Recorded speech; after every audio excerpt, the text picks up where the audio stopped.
नमस्कार दोस्तों, ocean network में आपका स्वागत है। 2019 के विधानसभा चुनाव के समय सतारा जिले का एक शरद पवार का फोटो बड़ा वायरल हुआ था। आप में से बहुत सारे लोगों को याद होगा, बारिश पड़ रही थी और बारिश के बीच में ही ये माइक पर बोलते हुए नजर आ रहे थे। ये वो चित्र है जो 2019 के विधानसभा चुनाव में बड़ा वायरल हुआ था और लोगों ने कहा था कि देखिए 80 साल से अधिक उम्र के शरद पवार का अभी भी क्या जोश है, क्या जज्बा है, क्या पार्टी के लिए प्रतिबद्धता है। आज फिर उनका एक भीगते हुए ही या भीगे हुए ही फोटो वायरल करने की कोशिश की गई है और उस पर सुप्रिया सुले ने एक कविता टाइप भी कुछ लिखा है। आजकल ये भी फैशन चल रहा है। प्रियंका वाड्रा भी अपने भाई के लिए कुछ कविताएं वगैरह ट्विटर पर डालती हैं। कौन लिखता है, उनको कौन तैयार करता है, ये तो वही जाने। पर सुप्रिया सुले ने भी अपने पिताजी के इस भीगे हुए कपड़ों पर कुछ लिखा है। आपको याद होगा, राहुल गांधी की जब वो भारत जोड़ो तोड़ो यात्रा चल रही थी, उस समय वो भी एक जगह पर बारिश के बीच में संबोधन करते हुए दिखाई दिए थे और उनका फोटो, उनका वीडियो भी बड़ा वायरल किया गया था।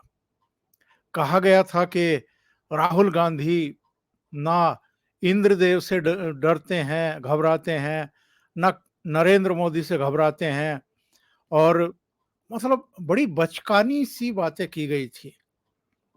अब जो महाराष्ट्र की राजनीति के जानकार हैं वो तो मजाक ले रहे हैं इस बात का कि 2019 के उस विधानसभा चुनाव में सतारा जिले में जनसभा को संबोधित करते हुए शरद पवार अगर भीगे थे तो उनकी पार्टी को तो एज सच सीटों के लिहाज से कुछ खास फायदा उनके भीगने का हुआ नहीं।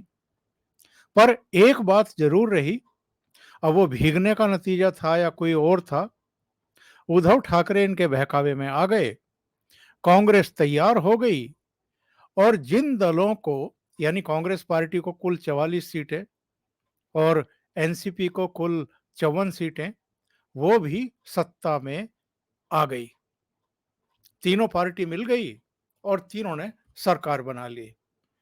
तो लोग अब ये कह रहे हैं कि ये जो शरद पवार का भीगे हुए का गाड़ी में बैठे हुए फोटो वायरल किया गया है, वायरल करने की कोशिश की गई है, कहीं इसके पीछे उसी तरह के किसी चमत्कार की आश और उम्मीद तो नहीं पाल लिए हैं एनसीपी वाले या खुद शरद पवार।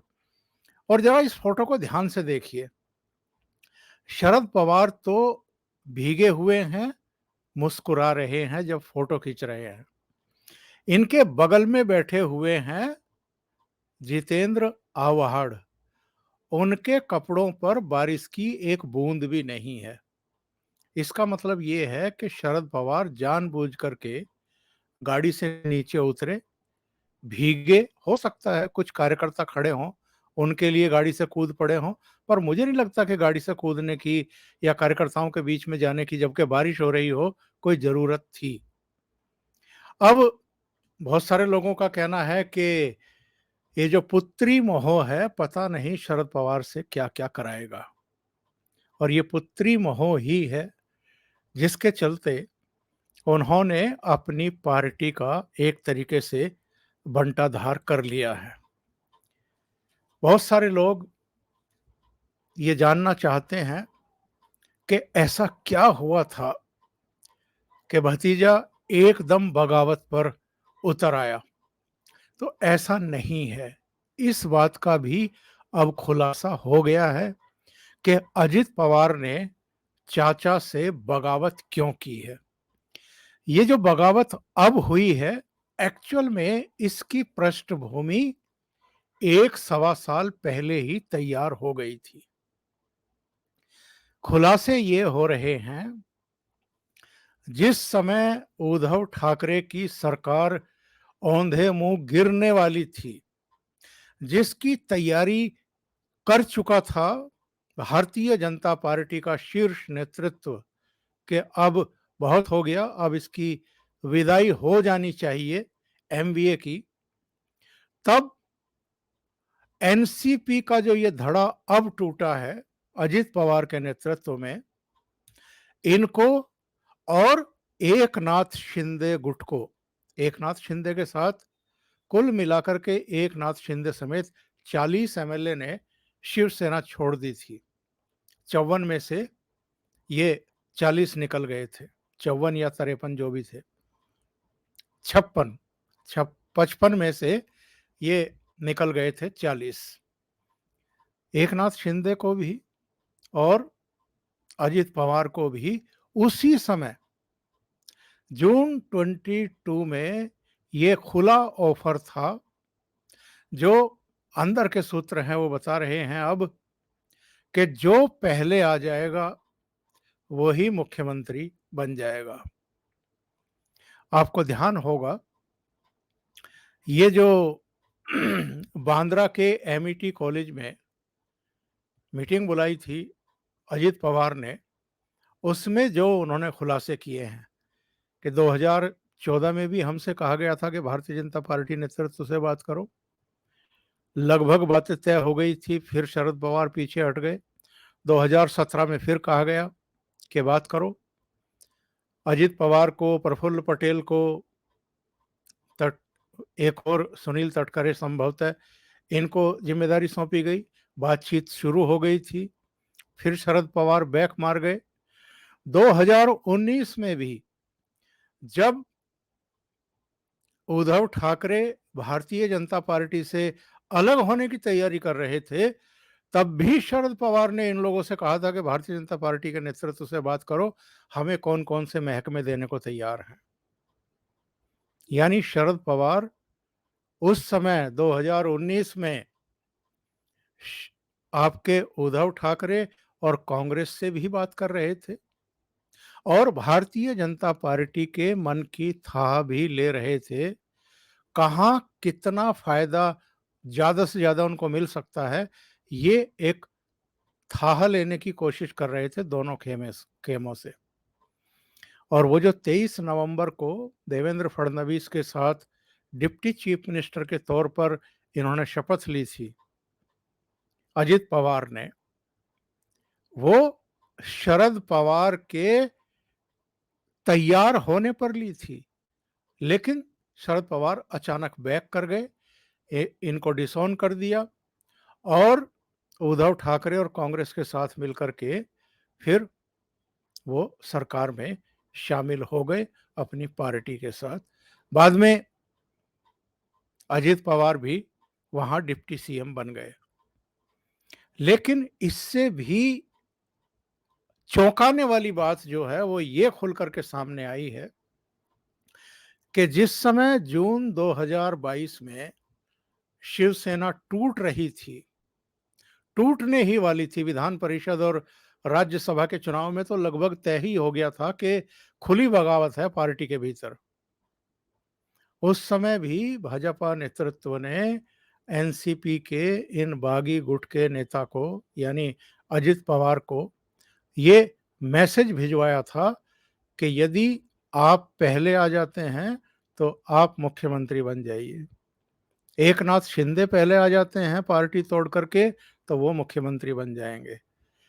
अब जो खुलासे अजित पवार ने किए हैं वो सबके सामने है। उन्होंने एमईटी कॉलेज में संबोधित करते हुए अपने चाचा को एक तरीके से निवस्त्र किया, ये कहते हुए कि जून 2022 में जब एकनाथ शिंदे और उनके साथी शिवसेना से बगावत करने वाले थे, उस समय शरद पवार ने भी इन लोगों से कहा था कि आप भाजपा के नेताओं से बात करिए। फोन पर जब बात शुरू हो गई तो हमें कहा गया कि ये बातें फोन पर नहीं होंगी, आप इंदौर आ जाइए, इंदौर में हम आपसे बात करेंगे। शरद पवार ने ये कहते हुए मना कर दिया कि अगर आप इंदौर जाएँगे तो मीडिया में खुलासा हो जाएगा और बड़ी बदनामगी हो जाएगी। अजित पवार ने यहाँ तक खुलासा किया है कि इंदौर जाने के लिए टिकट भी निकलवा लिए गए थे, यानी टिकट बुक करा लिए गए थे एयरलाइंस के। वो जो शिंदे से पहले एनसीपी भारतीय जनता पार्टी के साथ जाने की तैयारी कर रही थी और तब शरद पवार ने बैक किया, यानी बैकआउट कर गए। वो चीज अजित पवार पचा ही नहीं पाए कभी। और अजित पवार के साथ ये पहला अवसर नहीं था जब उनको चीफ मिनिस्टर बनने से रोक दिया उनके चाचा ने। 2004 में, मैंने पहले भी एक वीडियो में आपको कहा था, 2004 में कांग्रेस पार्टी और एनसीपी मिलकर के विधानसभा चुनाव लड़े थे। एनसीपी की 2004 में 71 सीटें आई थी, कांग्रेस पिछड़ गई थी, उसकी 69 सीटें आई थी, यानी 2 सीटें कम आई थी। और उस समय अजित पवार का भी और एनसीपी के दूसरे नेताओं का भी शरद पवार के ऊपर ये प्रेशर था कि चूंकि अब से पहले कांग्रेस बड़ी पार्टी होने के नाते चीफ मिनिस्टरशिप पर दावा करके अपने नेता के नेतृत्व में सरकार बनाती रही है और हम सहयोगी की भूमिका में रहे हैं, अब हमारे पास मौका है, आप चीफ मिनिस्टर पर दावा करिए। शरद पवार ने इसलिए उसे आगे नहीं बढ़ाया क्योंकि वो नहीं चाहते थे कि अजित पवार बड़े नेता बने चीफ मिनिस्टर बनने के बाद। वो तो अपनी बेटी को बड़ा नेता बनाना चाहते थे, वो तो अपनी बेटी को चीफ मिनिस्टर बनाने का ख्वाब देखते रहे हैं। तो 2004 का वो दंश अजित पवार कभी नहीं भूले और 2022 जून में जो कुछ किया शरद पवार ने, उसने तो रही सही कसर पूरी कर दी और बगावत की पृष्ठभूमि एक तरीके से तैयार कर दी। तीसरी घटना जो हुई जिसकी वजह से ये बगावत बिल्कुल पक्की हो गई, अचानक शरद पवार ने इस्तीफा देने का जो नाटक किया था अपनी संशोधित आत्मकथा के विमोचन समारोह के अंत में, तब भी आप देख रहे होंगे कि एनसीपी के बाकी सारे नेता तो शरद पवार से कह रहे थे कि आप इस्तीफा वापस ले लीजिए, केवल अजित पवार ये बात नहीं कह रहे थे। अजित पवार नहीं चाहते थे कि शरद पवार अब कंटिन्यू करें अध्यक्ष पद पर। वो चाहते थे कि अगली पीढ़ी को वो कमान सौंपें और अब वो आराम करें। आपने एमआईटी कॉलेज का जो भाषण था अजित पवार का, वो अगर ध्यान से सुना हो, उसमें भी उन्होंने यही कहा है कि मोस्टली जो पॉलिटिशियन हैं वो 60-65 साल की उम्र में रिटायर कर जाते हैं। भारतीय जनता पार्टी में भी 75 साल से ऊपर कोई नेता सक्रिय राजनीति वैसे नहीं करता है, मार्गदर्शक मंडल में चले जाते हैं। आपकी उम्र 83 साल की हो गई है, आप किसी को नेतृत्व सौंपने को तैयार ही नहीं है। आप अभी कौन सी ऐसी अभिलाषा शेष बची है कि आप पार्टी की कमान अपने हाथ में ही रखना चाहते हैं? और इस्तीफा देने का जो नाटक किया था अध्यक्ष पद से, वो भी नाटक ही साबित हुआ ना। बाद में एक कमेटी गठित कर दी, उस कमेटी ने कहा कि नहीं, आप ही अध्यक्ष बने रहिए, तो फिर इस्तीफा वापस लेने का ऐलान कर दिया। और उसके बाद इन्होंने जिस तरीके से नाटकीय ढंग से अपनी बेटी को पार्टी की कमान सौंप दी कार्यकारी अध्यक्ष बना करके, उसने तो बिल्कुल ये तय कर दिया कि अब ये पार्टी एक नहीं रहेगी। यानी बार-बार अपने भतीजे की इन्होंने बेइज्जती कराई, बार-बार उनसे कहा कि आप भारतीय जनता पार्टी से बात करिए और बार-बार खुद बैकआउट कर गए। यानी अगर बेइज्जती होनी है, सिर झुकना है, तो वो अजित पवार का झुके, उन पर कोई किसी तरह का प्रश्न चिन्ह ना आए, उनकी बदनामी ना हो, उनकी बेटी भी बची रहे। इसलिए अब बेटी के लिए कुछ भी करने को तैयार हैं। पोस्टर लगाए जा रहे हैं। 83 के योद्धा, यानी 83 साल के योद्धा, उनकी बेटी उनकी प्रशस्ति में कविताएं गढ़ रही हैं या ढूंढ करके कहीं से ला करके चस्पा कर रही हैं, भीगे हुए कपड़ों के बदन के साथ उनका फोटो जारी करके। और किसी ने सही ही कहा है कि 2019 में भी सतारा में जो इन्होंने भीगते हुए भाषण दिया था, उसका कोई सीटों का तो फायदा इनको नहीं मिला, पर एक कहीं न कहीं इनको ये गलतफ़हमी हो गई कि साहब मेरे भीगने से एक चमत्कार हो गया। महाराष्ट्र की जनता ने तो हमें भले ही विपक्ष में बैठने का जनादेश दिया, इसके बावजूद हमारी सरकार बन गई। यानी एमवीए की मिली-जुली सरकार बन गई।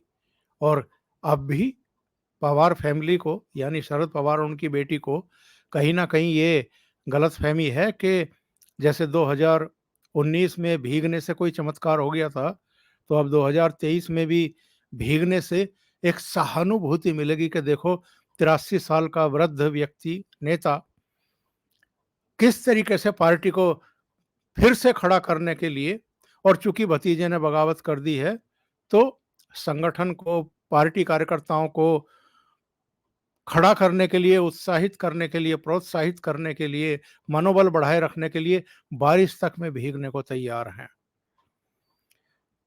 सब जानते हैं इनकी पार्टी का राष्ट्रीय दर्जा खत्म हो गया है।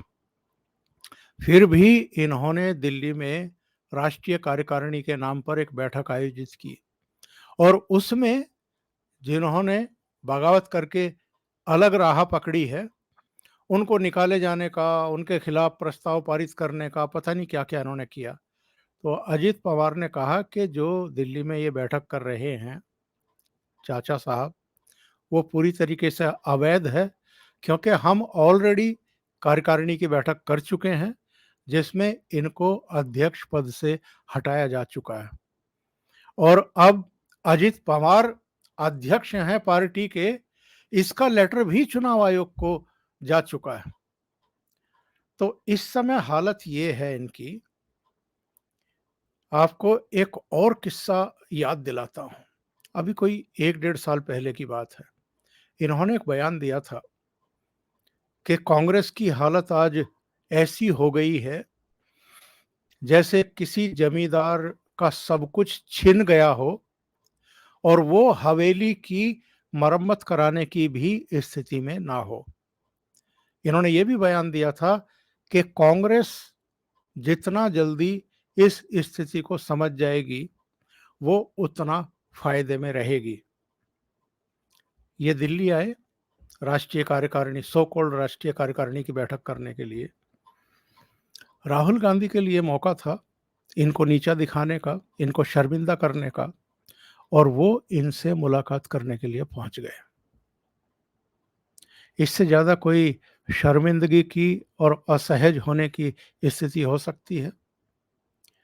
जिस कांग्रेस पार्टी को आपने साल डेढ़ साल पहले एक नसीहत देने की कोशिश की थी कि कांग्रेस पार्टी बिखर गई है, टूट गई है, हार रही है, एक लुटे-पिटे जमींदार जैसी उसकी स्थिति हो गई है, हवेली की मरम्मत भी नहीं वो कर सकती है, तो आज आपकी स्थिति क्या हो गई है? और यही शरद पवार उद्धव ठाकरे को नौसिखिया बता रहे थे, नासमझ बता रहे थे, अनुभवहीन बता रहे थे कि उनकी सरकार चली गई, पार्टी टूट गई, उन्होंने इस्तीफा दे दिया बिना हमसे पूछे, ये नासमझी का नतीजा है। अब आपका क्या होगा हुजूर आली? तो शरद पवार की आज स्थिति, उनके ही भतीजे ने इनकी अपनी चालाकी की वजह से और कुछ ज़्यादा ही श्रूड पॉलिटिशियन बनने का जो इनका एक चस्का रहता है, उसकी वजह से ये हो गई है। और रही सही कसर मेरे विचार से, पटना की बैठक से लौटने के बाद जो इन्होंने अपने पार्टी नेताओं से ये कहा कि 2024 में भी मोदी ही वापसी कर रहे हैं प्रधानमंत्री के तौर पर, उसने तो रही सही कसर पूरी कर दी और अजीत पवार को और उनके साथियों को ये पक्का भरोसा हो गया कि राहुल गांधी, शरद पवार, ममता बनर्जी, नीतीश कुमार अरविंद केजरीवाल, ये सारे मिलकर चाहे जो प्रयास कर लें, 2024 में दिल्ली इन लोगों से बहुत दूर है और नरेंद्र मोदी ही तीसरी बार भी प्रधानमंत्री बनने जा रहे हैं।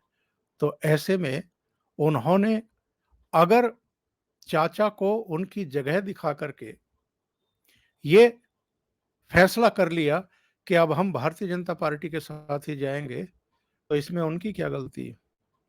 अभी के लिए इतना ही। बहुत बहुत धन्यवाद। अगर आपको ये चैनल और इसके कंटेंट पसंद आ रहे हैं तो लाइक करें, कमेंट करें, वीडियो को शेयर भी करें। अभी तक अगर आपने ये चैनल सब्सक्राइब नहीं किया है तो सब्सक्राइब कर लें और साथ में लगे बेल आइकॉन को दबाना ना भूलें, ताकि आगे आने वाले वीडियो और उनके नोटिफिकेशन आप तक पहुंचते रहें। बहुत बहुत धन्यवाद। नमस्कार।